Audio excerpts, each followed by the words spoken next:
Dr. Molly Maloof, welcome to the Building Belief podcast. We're so glad you're here.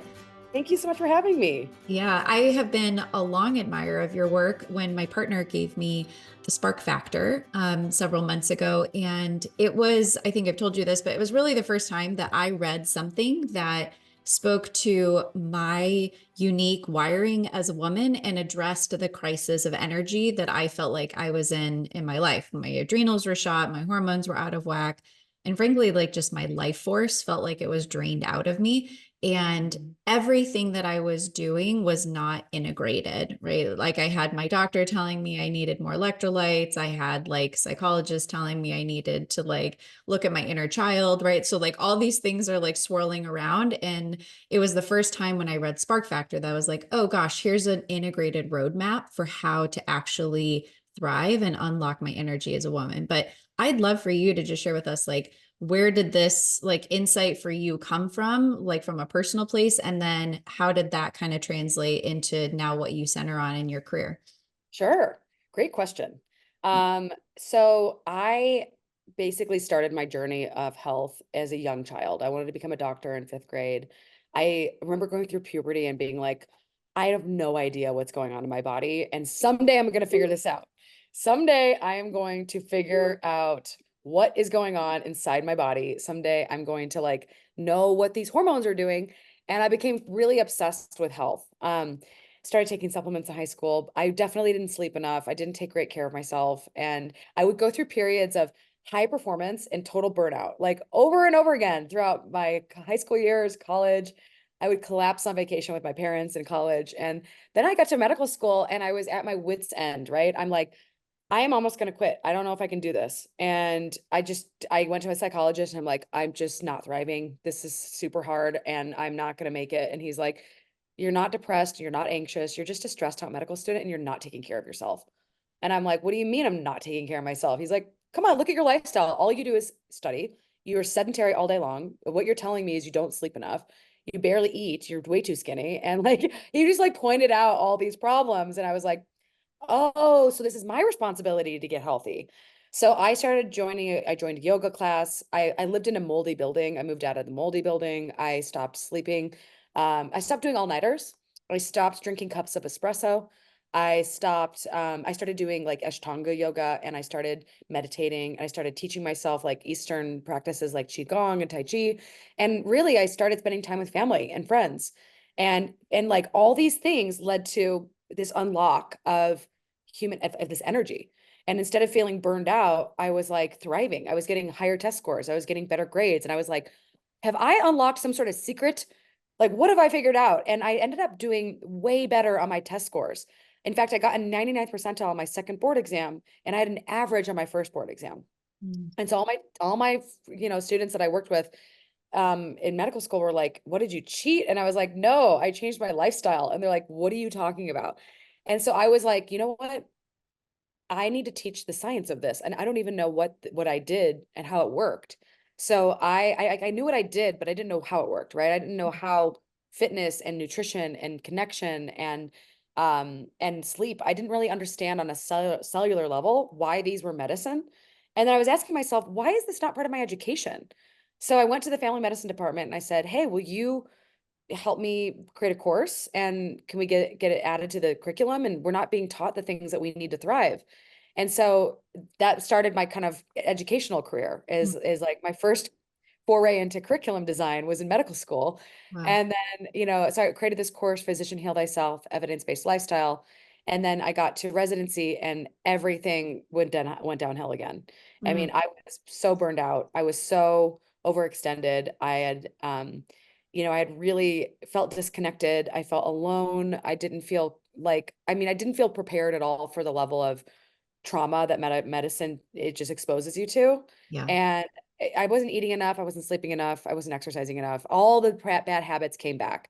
And of course I wasn't thriving. So I ended up leaving my residency, getting my medical license through a loophole, and starting my own medical practice, working with executives, investors, and entrepreneurs in Silicon Valley.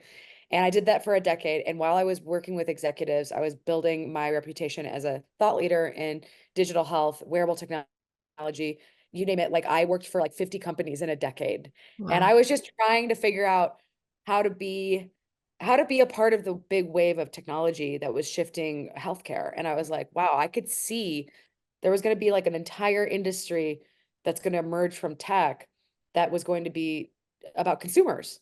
And I was like, this is so cool. We're going to have an entire industry around health, and it's not going to be in the healthcare system. It's going to be outside of the healthcare system. And I had a lot of foresight. And Mhm. so I got a ton of experience working with companies. And then after a few years, you just realize there's really not a lot of money in advising and consulting for companies.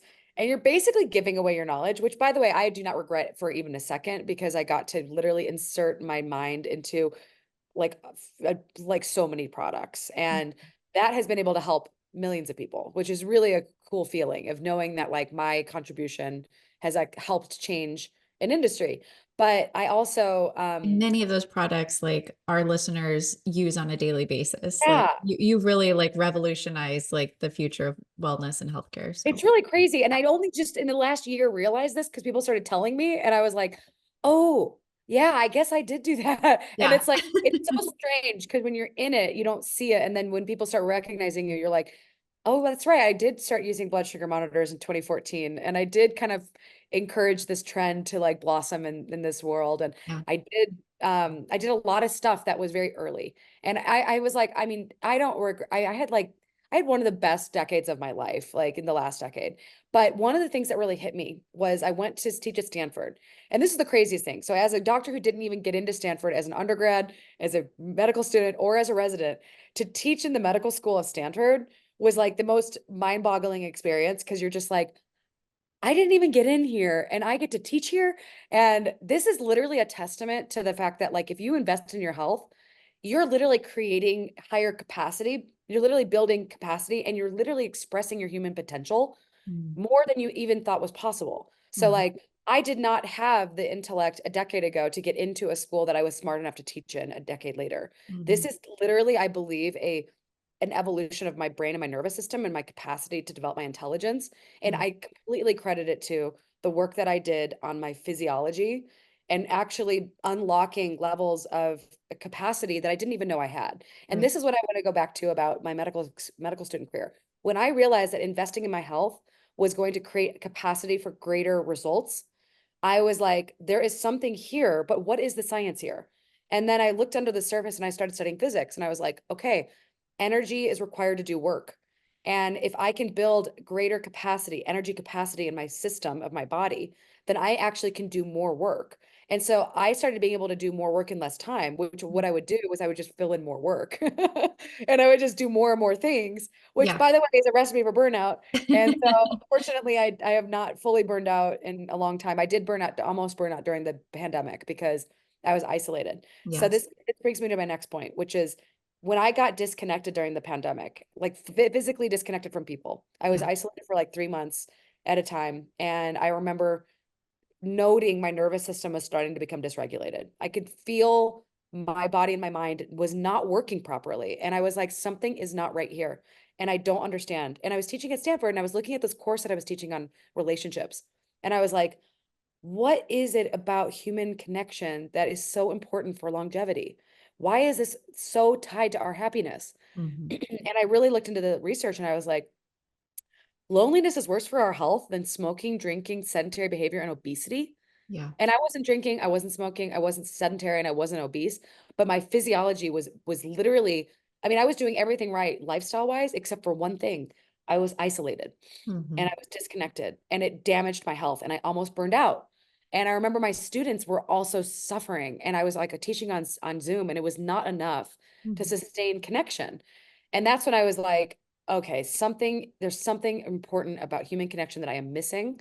And so I decided to build a company around it. And the company is called Adamo. And our first, so I was, so basically, Adamo means to fall in love. And I was like, I've always been a studier of first principles. And I wanted to understand what is the first principles of love. And I discovered that the neurobiology of love is literally the three different separate drives that are interconnected. There's a sex drive, there's a romantic love drive, and there's a drive to attach. And the attachment drive is what drives mother-child bonds, parent-child bonds, parent-parent bonds, and family bonds, and community bonds. So literally this entire structure of human love, if this thing gets dysregulated, then you don't feel good because you need to connect, because we feel safe in the connection. Literally, our nervous system is on safety in the presence of others that we feel safe with. Our nervous system is on unsafe mode Mm. when we are in the presence of we were when we're alone. And there's a time and a place for, silent retreats and, writing retreats. Don't get me wrong, I spend time Mhm. alone all the time. But your nervous system actually needs human connection to actually turn off the unsafety switch. And when I learned the generalized unsafety theory of stress, the guts theory, I was like, oh, this explains why I feel like crap right now and I'm burning out, because Mm. I am not connected. I have purpose, I have physical health, but I am not connected. And that lack of connection was draining my energy stores, because I was using so much extra energy to feel safe on my own. And I wasn't in an objectively unsafe situation. It was just the pandemic. I mean, the world was turned upside down. But as a woman, in particular, we really need connection. We really need community. We are designed to be the ones that keep community together That's and to right. perpetuate the species. Men are really fundamentally designed to actually protect and defend the tribe. And Right. we have this primitive programming of tribal connection and tribal defense, and we've disconnected from it in our modern lives. And this is part of the reason why we're becoming so sick. I think like what you're building with Adamo, like kind of connects back to what I want to dig into, which is like the word burnout. Like so many people are overusing this word and thinking that it's a physical ailment only and just completely isolating themselves and going into a place of like complete passivity as a way Yeah. to heal burnout. So talk to us about like what is the deeper thing, like Yeah. neurologically, psychologically, that's really driving burnout and how we Sure. overcome it through connection. Totally. So, burnout, according to the medical literature, is really a condition of cellular exhaustion. And it's highly related to work stress. So, whether you are a mother or you are a corporate executive or an artist, my sister's an artist and she is easily one of the most hardworking and still very anxious women. And she's also a mother. So, like, I know that no matter what job you have, you can become cellularly exhausted Mhm. from just too much work and not enough recovery. And we are now expecting mothers to be full-time workers and full-time mothers. And being a full-time mom, according to the medical literature, without help is equivalent to 2.5 full-time jobs. Yeah. So now we're having women work full-time jobs, 2.5 full-time jobs on top of a full-time job. And that's not possible physically. It's not possible physically to thrive with that level of demand, because your capacity has to be huge to manage that. Now, I have 3 jobs. I have 3 companies. I have my brand, I have my media company, I have Adamo, and I have my medical practice. Mm. And I know that if I have a child, there's no way that I'm going to be able to function at the capacity that I'm functioning right now, Right. unless I had an enormous amount of help.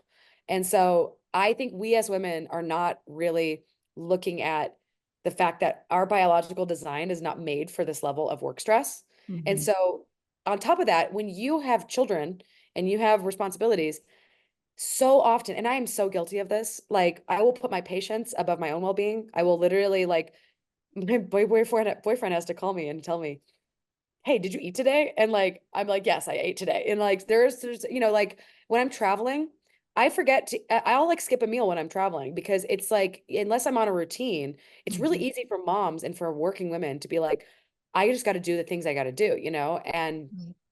so your capacity, you feel well-being when your capacity exceeds your demands. So when Mm. your capacity is here and your demands are here, you feel Mm. well. When your demands are here, your capacity is here, you feel burned out. You feel drained. You feel like you can't keep up. You feel like crap. Yeah.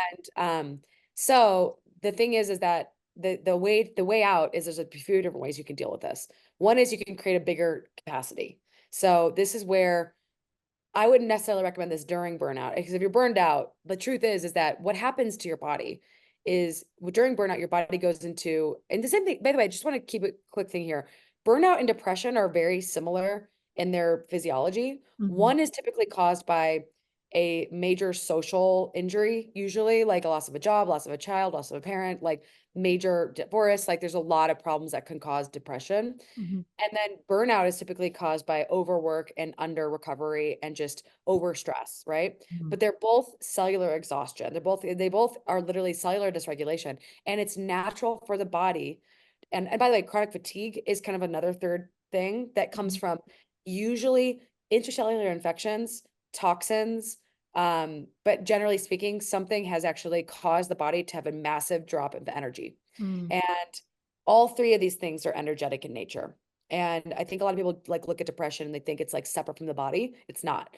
You actually cannot disentangle the mind from the body because your mind is not just here, it's completely distributed. Like every single mitochondria is a little supercomputer that's sensing and integrating the environment and literally deciding, am I safe or unsafe? Do I have enough energy or do I not have enough energy? Do I, if I don't have enough energy and if I don't feel safe, then I'm not going to reproduce. I'm going to have dysregulated hormones. I'm going to have dysregulated cortisol. I'm going to actually prioritize cortisol production over sex hormone production.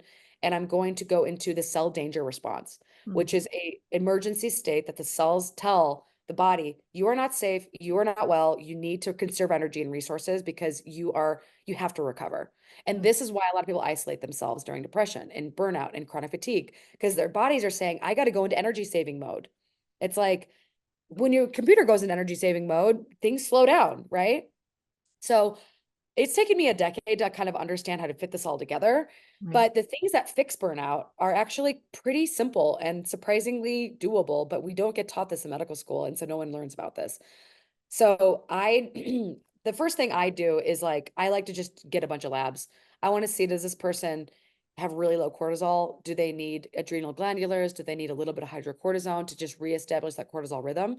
Do they need adaptogens? Do they need supplements? Do they need gentle exercise? Like, let's just honestly, when someone's burned out, I'm like, I don't want you to do high intensity anything.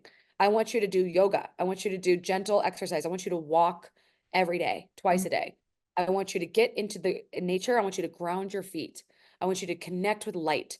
I want you Mm. to wake up with the sunrise, go outside, see the sunrise. I want you to see your UVA rise and your UVB rise. So your sunrise is going to tell your brain that you need to get regulated. You want your hormones to be regulated. Your hypothalamus gets regulated through light.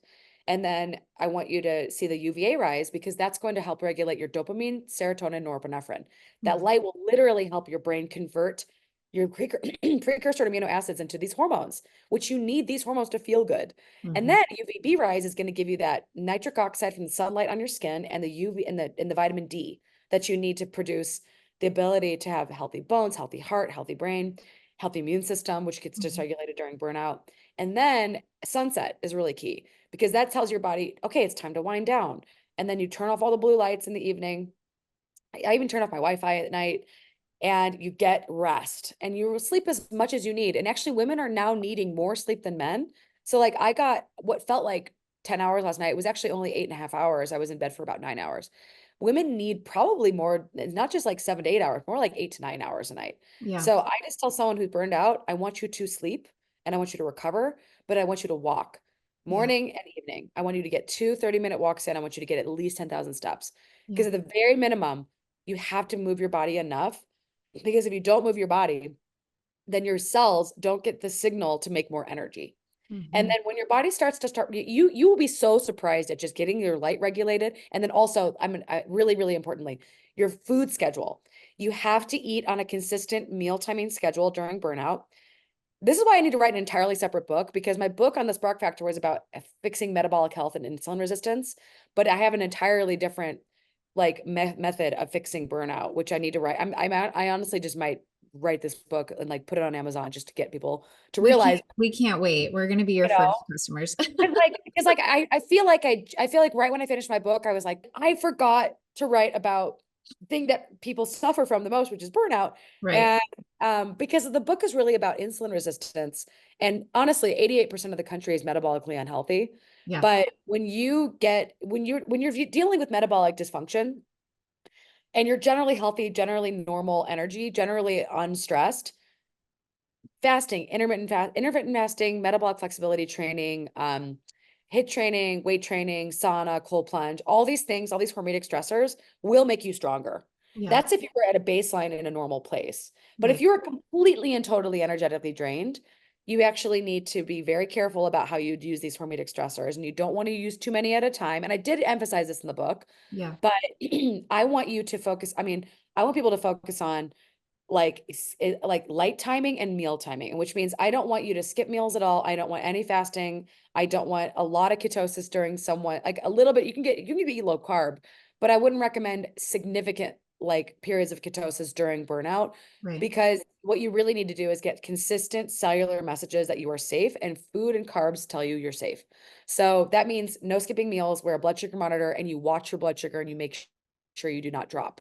And to me, this is the secret to fixing burnout. And it's literally about sending the signals to your body that you're safe, Yeah. spending time with those that you love, getting massage, getting human touch, especially if you don't have a partner, you Yeah. need to get human touch. Your body needs to you feel safe when you feel touched. Right. And so getting massage, getting into nature, forest bathing, grounding your feet. I have grounding sheets on my bed.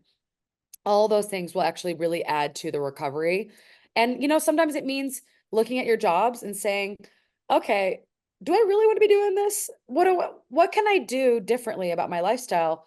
How can I make more money with less work? What can I do to change the way that I'm living in order to create the conditions for greater health? That's right. And, you know, that's really what it's about. It's about looking at the big picture of your life and being able to step outside of it, which is really hard to do when you're really stuck in it Yeah. and being like, I can change my life. How do I change my life? What do I need to do to change my life? Well, and I think like everything you're saying about like this process, which I personally went through this during 2022, which was really just taking myself from cellular exhaustion into just baseline, like Yeah. it's even just now like a year and Yeah. a half, 2 years later from that baseline point that I've been able to do all the things that you've talked about with unlocking energy, but I just had to get to like normalcy. Yes. But I Yes. realized like during that journey of like the light regulation and like meal consistency and all of that work, that there was still something underneath that, which I think you're pointing to around like purpose and really tapping Yes. into that like Yes. that was where things like started locking in for me. So I'd love for you to Totally. talk about a little bit about like why is that important that we connect to that? Yes. How do we do that? I mean, I've been obsessed with human potential just as much as I've been obsessed with metabolic health because I think that they are directly tied.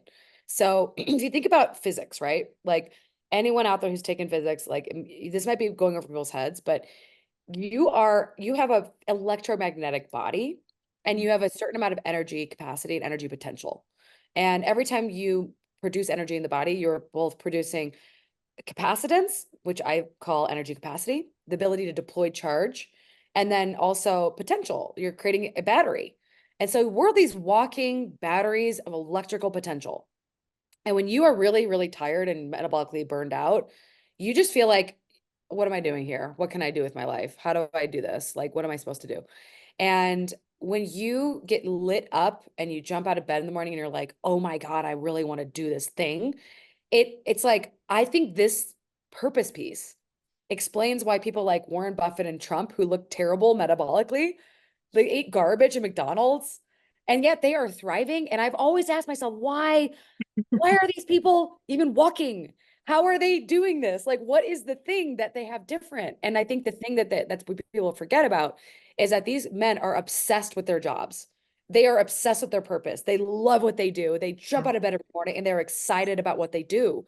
And to me, this is like this really important sort of unlock, which is if you have this there's like the power of intention is like the power to direct our energy to something productive.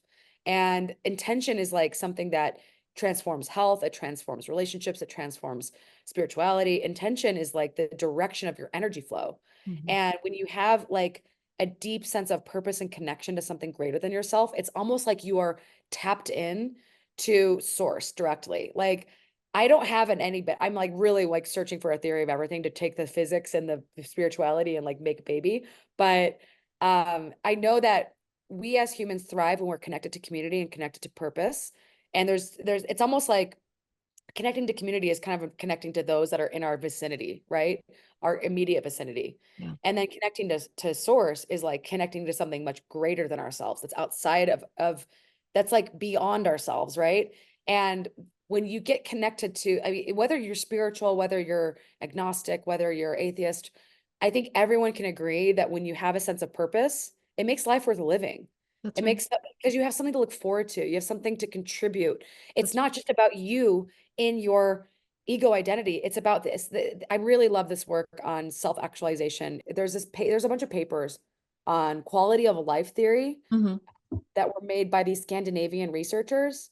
And I've got a quote for you that is actually pretty profound. And I sent this to a friend yesterday.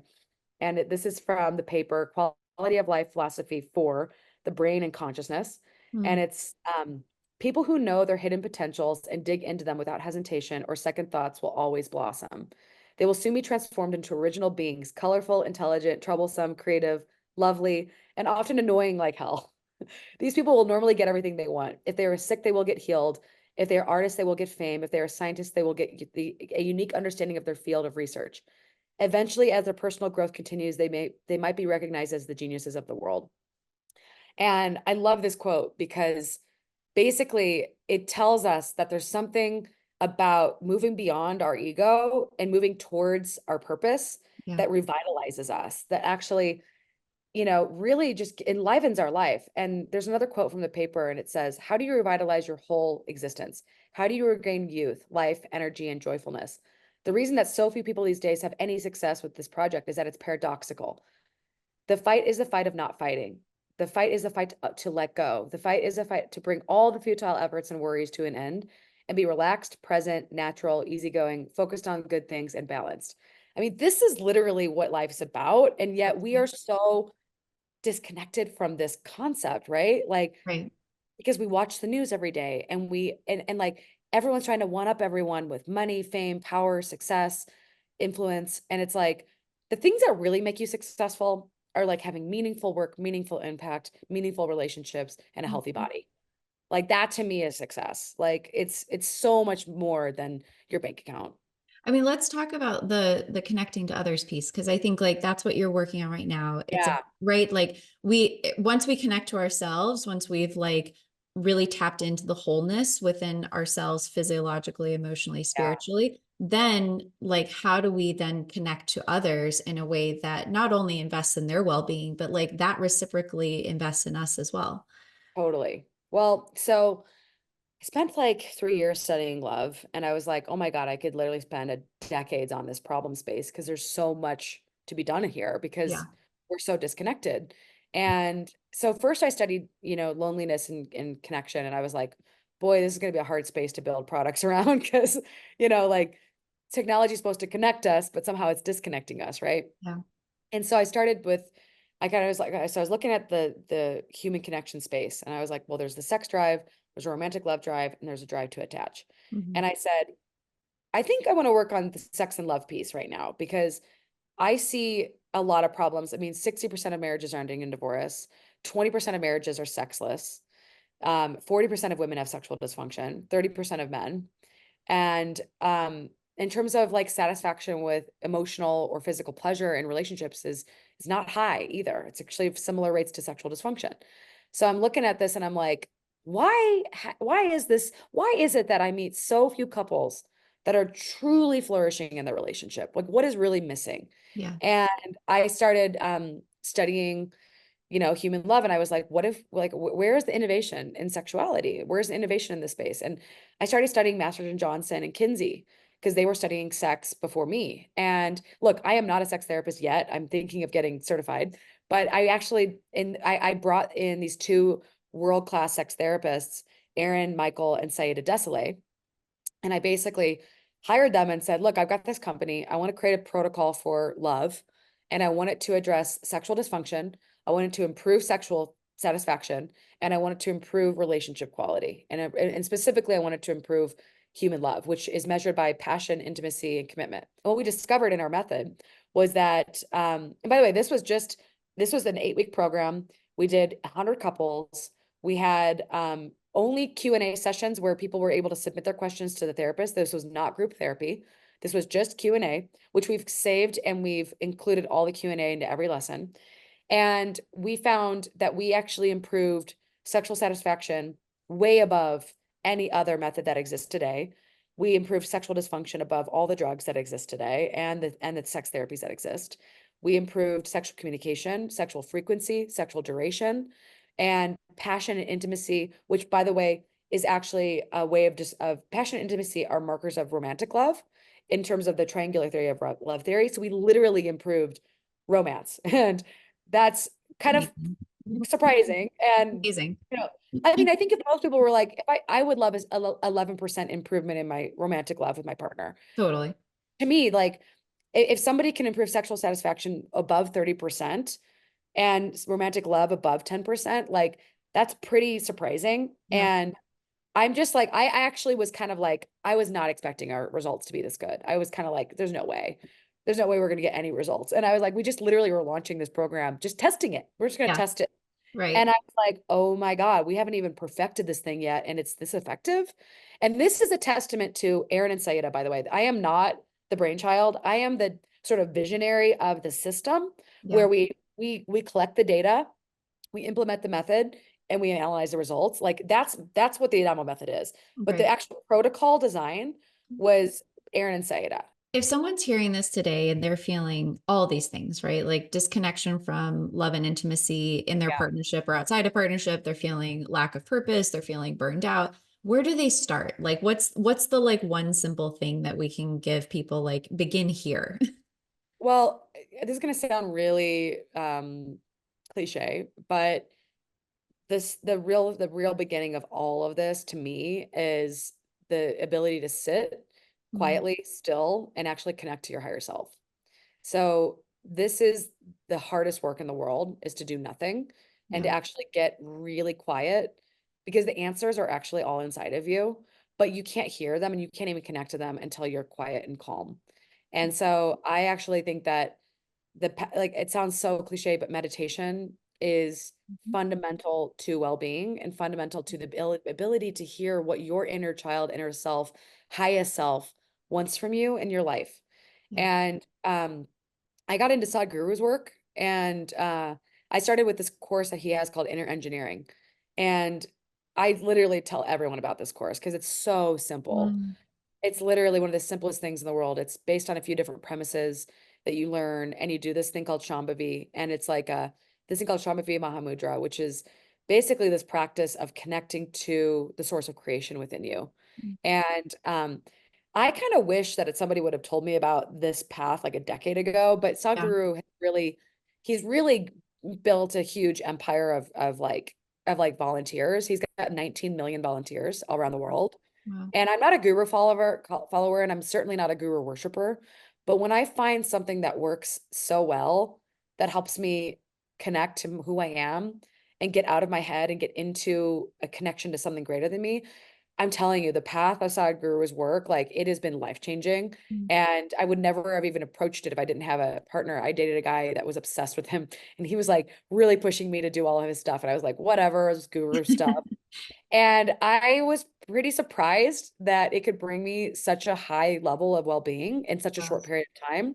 Yeah. So I think that there's something to the spiritual path, and I like his work because it's non-denominational. It's not even about God or believing in God or not believing in God, although I definitely believe in God and Christ. Um, but I do think that like when you are really stuck and burned out, when you're really disconnected from yourself and your partner, when you're really unsure where you're going to go with your life, you have to ask God or a higher power. Like I have done this. By the way, be careful what you ask for, because I asked God for a taste of enlightenment. I got kicked in the face with a spiritual awakening in 2019. Wow. And I really caution everyone who's listening, if you want your life to change, it is Jedi training to actually go on a new path. So That's there's right. a great book. There's a really important book that if you're listening, I highly recommend, called Buddha Takes No Prisoners. And this book got me through the most intense shadow work of my life that Mm, came after a period of being really stuck, burned out, disconnected, and unsure of my purpose. And I was like, God, just give me a taste of enlightenment. Like I need just something to get me out of this funk that I'm in. And it literally like it was like getting hit by lightning. Like I yeah. literally had this huge spiritual awakening, but my whole life got turned upside down after that. So I don't recommend asking God unless you are willing for your You life to really change. want it.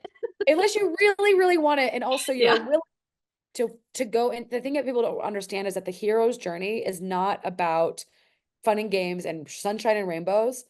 Typically, if you go through a spiritual awakening, it's like this massive high, this massive high for like a couple months, and then you actually have to go into the shadow work. Then Yeah. you're going into like, it's almost like the actual hero's journey by there's a great book Joseph called Campbell. The Hero of a Thousand Spaces, Yeah. and it's like Joseph Campbell's work. And like there's like a threshold you cross. And it's from the old world to the new world, or so the old world to to like, so almost honestly the underworld. And you Right. have to go into the darkest parts of yourself, into the deepest shadow. And it is through the pain that you are able to find the gold and go through the darkest moments. And like, it sucks because it's like you have to do the work. But this is where you come out of the trials and tribulations and you come out with this newfound realization of what really matters. And then typically after the transformation that you go through, you find yourself in back in the previous world you were in, but with all this new wisdom. And I've had two huge spiritual awakenings in the last 5 years. And let me tell you that both times turned my life upside down.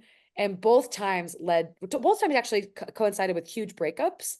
So, not, I don't really want everyone to like go break up with their partners, but I have to say that I am so grateful for these moments in my life because they led me to becoming a far happier, healthier, more purpose driven, and more empathetic and kinder and more self compassionate person.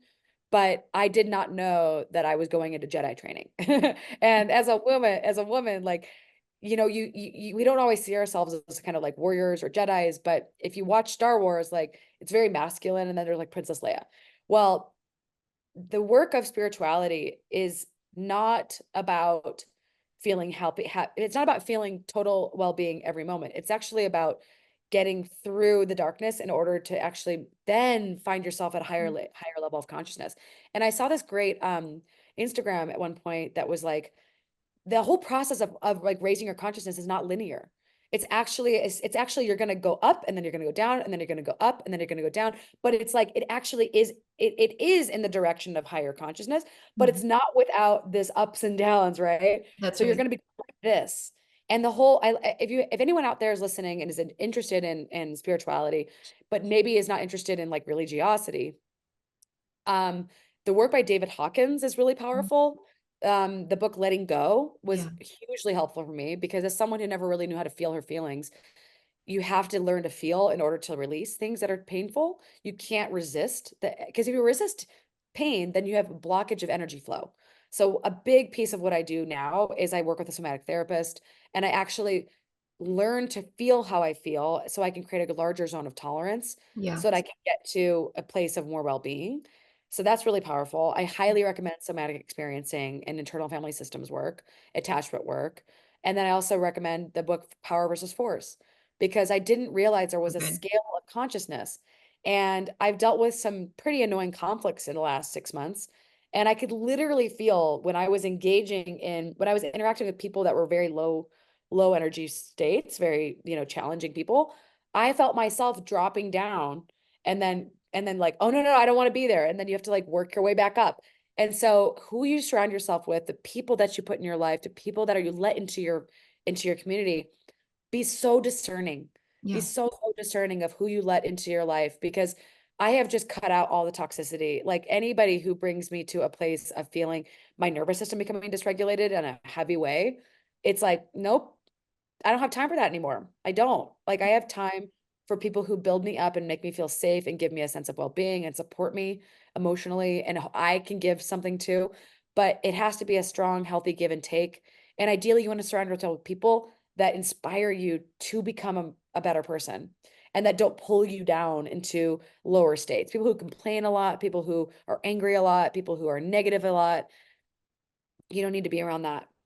As we say in the South, that'll preach. So thanks for, Totally. you're Yeah. amazing. Thank you so much. Thanks. Like you, Thanks, gosh, Abby. you have like dropped like so much wisdom on us in like just a few minutes. And we can't wait for your new book on burnout. I'm gonna do AI assisted writing and just feed it all my knowledge and then be like, okay, write in my voice, just put this into a coherent flow because I just want to get information out there to people and I'll probably just put it on Amazon just because like, I don't have time to like go through another publishing cycle. It's just a lot of work. Oh my gosh, we can't wait. Yeah. Well, thank you so Yeah. much for everything you're doing in the world. And thanks for sharing it with all of us. Thank you so much for having me.